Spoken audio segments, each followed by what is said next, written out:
vous avez décidé d'être partenaire parce que vous voulez dénoncer le tourisme bashing et surtout lui trouver des solutions. Donc, qu'est-ce que ça veut dire déjà le tourisme bashing ? Alors, déjà, j'ai vraiment l'impression de faire le petit poussé dans cette assemblée. Merci pour cet accueil.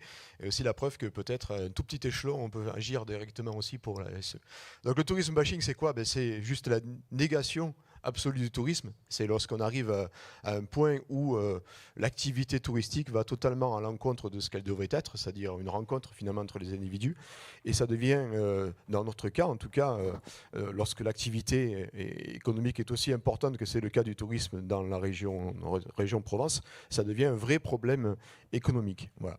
Donc le tourisme bashing, c'est quoi ? C'est le fait de dénigrer effectivement l'activité touristique petit à petit. Et il y a de multiples sources du tourisme bashing. Voilà.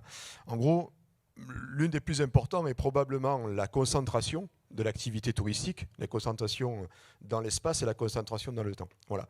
Et depuis quelques années, le CRT, qui est représenté ici, a pris conscience également de ce problème et on commence à travailler sur quelque chose de très important, qui est notamment un allongement de la saison touristique, voilà, puisque c'est quand même un élément majeur pour pouvoir rendre l'activité beaucoup plus douce et beaucoup plus, surtout, acceptable par les populations et acceptable par les...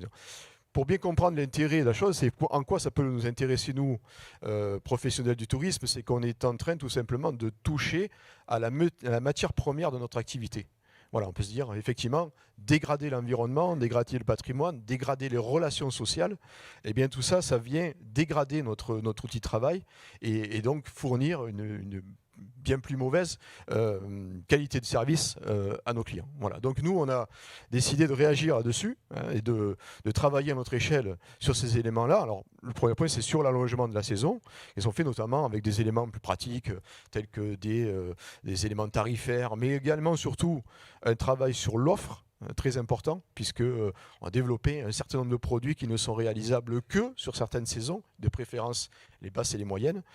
Voilà, et tout un ensemble de choses sur ce point-là. Et puis, il y a un autre point qui est extrêmement important, c'est arriver à réconcilier en fait les populations locales, nos locaux, avec l'activité touristique. Et nous travaillons aussi sur ce point-là pour essayer de commencer par expliquer l'intérêt qu'il y a à l'enrichissement personnel qu'on peut avoir à accueillir des visiteurs, parce que quoi qu'on en dise, le tourisme peut être quand même une activité moins polluante que d'autres, à première vue. Ça, c'est Airbnb, par exemple. Ouais. Pardon ? Ça, c'est Airbnb, par exemple. Alors ça, c'est un problème d'Airbnb. Voilà. De temps en temps, ce qui, à la base, était plutôt une bonne idée d'un point de vue de rencontre des peuples, Airbnb, ça partait d'une idée qui était intéressante. Aujourd'hui, on se rend compte que le système a été complètement perverti par l'appât du gain.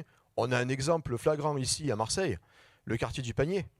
Quartier du Panier qui offre une âme, l'authenticité marseillaise. Et aujourd'hui, on est en train de la perdre, c'est que les gens ne trouvent plus ce dont ils ont besoin, ce qu'ils sont venus chercher, parce que tout simplement, l'activité touristique a complètement tronqué ces éléments-là.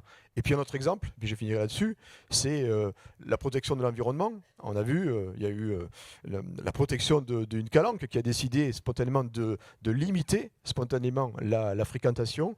C'est un plébiscite. C'était une réussite, puisque c'est une réussite pour les locaux qui apprécient de respirer un peu. C'est évidemment une réussite pour la protection de l'environnement. Et puis c'est aussi une réussite pour nos visiteurs qui peuvent découvrir les calanques et en profiter et trouver exactement ce qu'ils sont venus chercher. Donc on travaille aujourd'hui à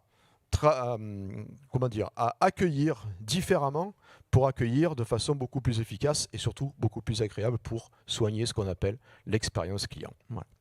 Merci beaucoup.